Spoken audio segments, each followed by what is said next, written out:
तो target with PS Parihar channel में आपका स्वागत है। आइए शुरू करते हैं और देख लेते हैं कि आज के समाचार पत्रों में विद्यार्थी जीवन से संबंधित कौन कौन सी सूचनाएं हैं। तो वीडियो को जल्दी से लाइक कर दें, शेयर कर दें। जिन छात्रों ने चैनल को अभी भी सब्सक्राइब न किया हो तो जल्दी से सब्सक्राइब कर लें ताकि आप लोगों को इसी प्रकार की ऑथेंटिक और सॉलिड अपडेट से सबसे पहले मिलती रहे।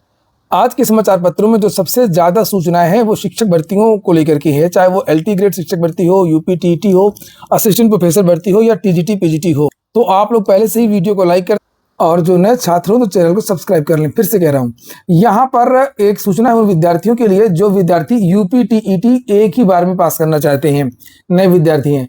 तो उनके लिए यहाँ पर एक बेस्ट बुक है तक्षु प्रकाशन की, जिससे आप लोग यहाँ पर देख सकते हैं।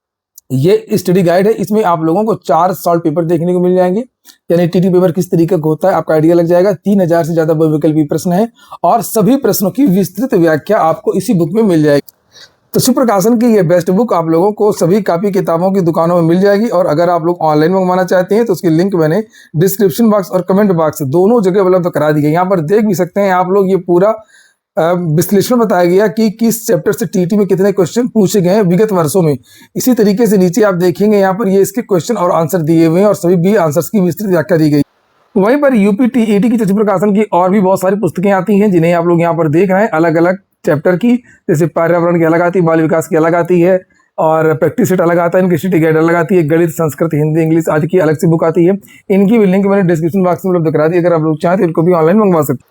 चलिए शुरू करते हैं। तो पहले TET की ही बात कर लेते हैं। आज के समाचार पत्रों में शिक्षा सेवा चयन आयोग की काफी खबरें हैं, चाहे वो TT हो चाहे वो TGT PGT हो। लिखा है नहीं बढ़ेगी TET की फीस प्रस्ताव खारिज, इसका बहुत ज्यादा विरोध हुआ था प्रयागराज में छात्रों ने और पिछले महीने ही एक प्रस्ताव को लेकर के चर्चा हुई थी। यहाँ पर लिखा हुआ है कि उत्तर प्रदेश में 4 साल बाद होने जा रही शिक्षक पात्रता परीक्षा यूपी TET की तैयारी कर रहे लाखों प्रतियोगी छात्रों की अच्छी खबर है कि उत्तर प्रदेश शिक्षा सेवा चयन आयोग की ओर से शासन को भेजा गया फीस वृद्धि का प्रस्ताव सरकार ने खारिज कर दिया है। जो अभी इसकी पहले जो चेयरमैन थी उन्होंने जो बना करके भेजा था, शासन के विशेष सचिव RV सिंह की ओर से 15 मार्च 2021 को जारी आदेश में फीस निर्धारित की गई थी। समान OBC और EWS अभ्यर्थियों को 600 और SC ST को 400, दिव्यांग अभ्यर्थियों के लिए 100 रुपए की फीस तय की गई है। प्राथमिक और उच्च प्राथमिक स्तर की TET में से यदि कोई अभ्यर्थी किसी एक में शामिल होता है तो संबंधित समर के अनुसार 600, 400 और 100 रुपए फीस थी। दोनों स्तर की परीक्षा में अगर शामिल होना है, प्राइमरी और जूनियर दोनों के लिए, तो 1200, 800 और 200 रुपए फीस थी। चयन आयोग के गठन के बाद 2 साल पहले 2024 में फीस वृद्धि की गई थी। आयोग ने समान OBC और EWS के भर्तियों के लिए 1000, SC ST के लिए 500 और दिव्यांग भर्तियों के लिए 300 फीस तय की थी। चयन आयोग ने पिछले साल फीस वृद्धि का प्रस्ताव शासन को भेजा था और इसका बहुत ज्यादा छात्रों ने विरोध किया था। मैं बताऊं, इसलिए ऐसे नहीं इसको कैंसिल किया है, छात्रों ने इसका विरोध किया था।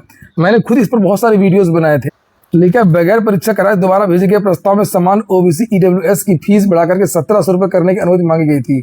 इसी प्रकार दूसरी श्रेणी के भर्तियों के लिए भी फीस वृद्धि का सुझाव था। हालांकि शासन ने फीस वृद्धि से इनकार कर दिया है। चयन आयोग के जनसंपर्क अधिकारी डॉक्टर संजय सिंह के अनुसार दोबारा भेजे गए फीस वृद्धि के प्रस्ताव को मंजूरी नहीं मिली है, तो वही फीस रहेगी। और वहीं पर TET फीस भुगतान के लिए अभी 2 दिन पहले ICICI बैंक से एक समझौता हुआ था और कल SBI से समझौता हुआ। इसको लेकर के भी आप लोगों ने फोटो वगैरह देखी होगी।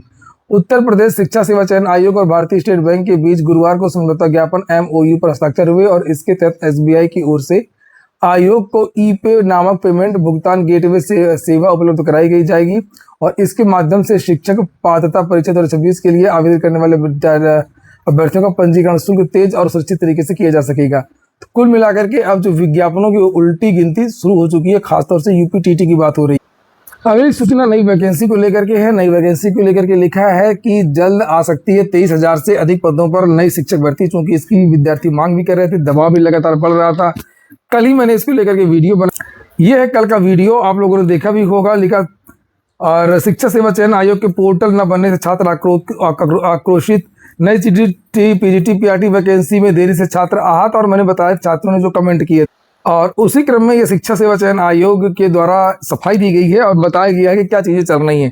छोटी छोटी बात भी आज का शिक्षा सेवा चयन आयोग ट्वीट करके जानकारी देता है कि हाँ, हम कुछ कर रहे हैं। और लेकिन माना तो तब जाएगा जब आखिरकार विज्ञापन निकल आएगा और जब आखिरकार परीक्षा हो जाएगी। लिखा है यहाँ पर पोर्टल के जरिए डाटा संग्रह और अध्याचन मिलने के बाद शिक्षा सेवा चयन आयोग किसी भी समय नई वैकेंसी जारी कर सकता है। ये देखिए, नई TGT PGT असिस्टेंट प्रोफेसर भर्ती लिखा है। लंबे समय से शिक्षक भर्ती का इंतजार कर रहे अभ्यर्थियों के लिए खुशखबरी है। हजारों रिक्त पदों पर जल्द भर्ती प्रक्रिया शुरू होने के संकेत मिल रहे हैं। पोर्टल के जरिए डाटा संग्रह और अधियाचन मिलने के बाद शिक्षा सेवा चयन आयोग किसी भी समय नई वैकेंसी जारी कर सकता है। आयोग के अध्यक्ष प्रशांत कुमार के अनुसार इसी महीने से रिक्त पदों का ब्यौरा पोर्टल पर अपलोड किया जाएगा। इसी महीने से 4512 एरिड माध्यमिक विद्यालयों और 330 एरिड महाविद्यालय जो डिग्री कॉलेज में असिस्टेंट प्रोफेसर की भर्ती होनी है से ऑनलाइन जानकारी ली जाएगी। और उत्तर प्रदेश शिक्षा सेवा चयन आयोग प्रदेश के अशासकीय सहायता प्राप्त माध्यमिक विद्यालयों और महाविद्यालयों में नई भर्तियों का तैयारी में जुट गया है। भर्ती प्रक्रिया को पारदर्शी और व्यवस्थित बनाने के लिए आयोग ने रिक्त पदों की सूचना एकत्र करने हेतु नया पोर्टल तैयार कर लिया है। और ये पोर्टल को लेकर के जो घेराव हो रहा था और इस तरीके की खबरें आती भी रहती है समय समय में कि पोर्टल बन गया है, फिर अगले दिन आगे पोर्टल में अभी टेस्टिंग चल रही है। खैर देख लीजिए, वर्तमान स्थिति के अनुसार माध्यमिक विद्यालयों में टीजीटी पीजीटी के 23,000 पद रिक्त हैं, जबकि महाविद्यालयों में असिस्टेंट प्रोफेसर और प्राचार्य के 1200 पद खाली हैं। 917 पदों की एक भर्ती की परीक्षा तो हो रही अगले महीने अप्रैल में ही, और ये नई भर्ती की बात हो रही है। आयोग का कहना है कि जैसे ही विभाग से अधियाचन प्राप्त होगा, पदों का परीक्षण कर नई भर्ती का विज्ञापन जारी कर दिया जाएगा। तो जिस हिसाब से इन लोगों ने लिखा है और जानकारी दी है, उस हिसाब से तो लगता है कि अगले महीने ही इनका विज्ञापन जारी हो जाएगा। वहीं पर छात्र नई भर्ती की मांग कर रहे हैं। देख सकते हैं टीजीटी पीजीटी असिस्टेंट प्रोफेसर भर्ती ज्ञापन संख्या 52 का नया विज्ञापन जारी करने की मांग उठी है। देखिए टीजीटी पीजीटी की बात हुई है और असिस्टेंट प्रोफेसर भर्ती की बात हुई। लिखा है कि प्रतियोगी छात्र प्रतिनिधिमंडल के शीतला प्रसाद ओझा ने नई टीजीटी पीजीटी एवं असिस्टेंट प्रोफेसर भर्ती का नया विज्ञापन अतिशीघ्र शिक्षा सेवा चयन आयोग से जारी करने की मांग की है। और इसके संबंध में शिक्षा सेवा चयन आयोग में कई बार ज्ञापन भी दिया जा चुका है। आयोग से यह मांग की गई है कि नया टीजीटी पीजीटी 23,000 लगभग पदों का विज्ञापन जारी करे, ताकि युवाओं को समयबद्ध तरीके से रोजगार का अवसर प्राप्त हो सके। और आयोग 2 साल से स्टैंड भी हो चुका, लेकिन अभी तक किसी भर्ती का नया विज्ञापन जारी नहीं हुआ है। यही सूचना अन्य समाचार पत्रों में भी दी गई है, जिसे आप लोग यहाँ पर देख सकते हैं। लेकिन प्रतियोगी छात्र प्रतिनिधिमंडल के शीतल प्रसाद ओझा ने शिक्षा सेवा चयन आयोग में ये सब बातें लिखी हुई हैं। तो देखते हैं आखिरकार कब विज्ञापन जारी होता है। और अगली जो सूचना है, स्टाफ नर्स यूनानी के प्रश्न पत्र वेबसाइट पर उपलब्ध करा दिए गए हैं। लोक सेवा आयोग के परीक्षा नियंत्रक हर्षदेव पांडे ने बताया कि स्टाफ नर्स की परीक्षा 17 मार्च को हुई थी और इसके सामान्य ज्ञान, सामान्य हिंदी एवं यूनानी विषय से संबंधित प्रश्न पत्र को स्कैन करके प्रश्न और उनके उत्तर आयोग की वेबसाइट पर अपलोड कर दिए गए। आप लोग जाकर के देख सकते हैं। और यूपीपीएससी की एक और सूचना है, एलटी ग्रेड में शारीरिक शिक्षा में 3,858 छात्र मुख्य परीक्षा के लिए सफल घोषित हुए हैं। और इसमें भी पूरे विद्यार्थी 15 गुना नहीं पास हो सके हैं। इसकी भी कट ऑफ ज़्यादा नहीं गई है, कम गई है। लोक सेवा आयोग की एक और सूचना है कि आज उत्तर प्रदेश लोक सेवा आयोग में यूपीपीएससी पीसीएस 2024 का अंतिम साक्षात्कार है, इंटरव्यू। और आज के बाद से इन विद्यार्थियों के रिजल्ट पर काम होगा। और जानकारी मिल रही है कि बहुत जल्द पीसीएस 2024 का रिजल्ट जारी हो जाएगा। अन्य समाचार पत्रों में भी देखिए लिखा हुआ है, इसी माह से अपलोड होंगे रिक्त पद। उत्तर प्रदेश शिक्षा सेवा चयन आयोग की ओर से प्रदेश के शासकीय सहायता प्राप्त माध्यमिक विद्यालयों और महाविद्यालयों में सहायक अध्यापकों, प्रवक्ता, प्रधानाचार्यों, असिस्टेंट प्रोफेसर और प्राचार्यों की नई भर्ती से पहले रिक्त पदों की सूचना के लिए पोर्टल तैयार हो गया है। और आयोग के अध्यक्ष प्रशांत कुमार का कहना है कि इसी महीने से रिक्त पदों का ब्यौरा अपलोड हो। अगली सूचना आउटसोर्सिंग कर्मियों की है। लिखा है, आउटसोर्सिंग कर्मियों को 1 अप्रैल से मिलेगा बढ़ा मानदेय। मैंने कल रात के वीडियो में बताया था आप लोगों को, जो पत्र जारी हुआ था। प्रदेश में आउटसोर्सिंग पर कार्यरत कर्मियों के मानदेय में इजाफा होने जा रहा है। विभागों के टेंडर में नई सेवा शर्तें, मानदेय शामिल किए जा रहे हैं। अब जो नई भर्तियां हो रही हैं उसमें नई सेवा शर्तें, नया मानदेय बताया जा रहा है। वो जो कल एक पत्र जारी हुआ था चुनाव आयोग का, उसमें उसी के अनुसार मानदेय की बात की गई थी।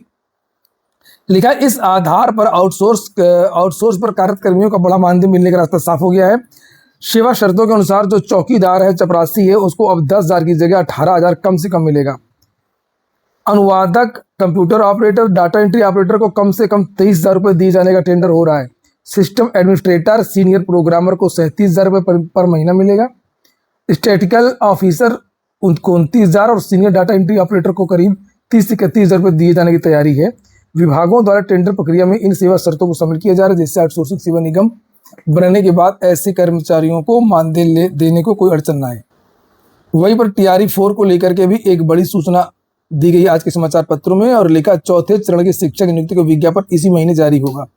चौथे चरण की शिक्षक नियुक्ति का विज्ञापन मार्च के अंत तक जारी हो जाएगा। पूर्व के फॉर्मेट में कुछ बदलाव होगा। इस चरण में 46,595 पदों पर बहाली होनी है और इस बाबत आपके अपने अखबार हिंदुस्तान ने खबर प्रकाशित की थी जिस पर मुहर लग गई है। बीपीएससी के सचिव सत्य प्रकाश शर्मा ने बताया कि शिक्षा विभाग से जो भी बदलाव किए जाने थे उसका प्रस्ताव मिल गया है और इस बार रिक्तियां जिलावार निकाली जाएंगी। मैंने तो कल बताया था इसके बारे में जिलावार। आवेदन में अभ्यर्थियों को 3 नहीं बल्कि इस बार 38 जिलों को विकल्प भरने का मौका दिया जाएगा। जो जिले का विकल्प नहीं चुनेंगे और उनका चयन किसी भी जिले के लिए नहीं होगा। तो अब आपकी जो शिक्षक भर्तियां हैं वो आनी शुरू होंगी। ये हो गया आज का वीडियो आपको अच्छा लगा हो, आपके काम का हो तो लाइक अवश्य कर दें। जिन छात्रों ने चैनल को सब्सक्राइब न किया हो सब्सक्राइब कर ले। पूरा वीडियो सुनने के लिए बहुत बहुत धन्यवाद।